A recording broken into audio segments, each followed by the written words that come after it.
বন্দে মাতরম বলার সাথে সাথে আমাদের মনে পড়ে যায় 15ই আগস্টের কথা।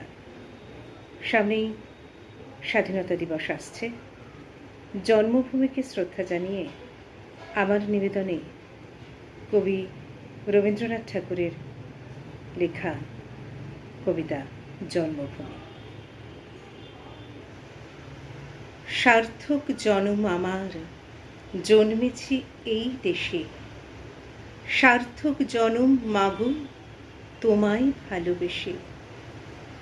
জানি নে তোর ধন রতন আছে কিনা রানীর মতন, শুধু জানি আমার অঙ্গ জোড়ায় তোমার ছায়াই এসে। কোন বনেতে জানি নে ফুল গন্ধে এমন করে আকুল, কোন গগনে ওঠে রে চাঁদ এমন হাসি হেসে। আঁখি মেলে তোমার আলো প্রথম আমার চোখ জোড়ালো, ওই আলোতে নয়ন রেখে মুতব নয়ন শেষে।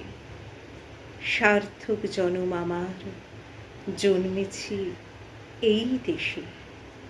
সার্থক জনম মাগো, তোমায় ভালোবেসে। সার্থক জনম আমার, জন্মেছি এই দেশে।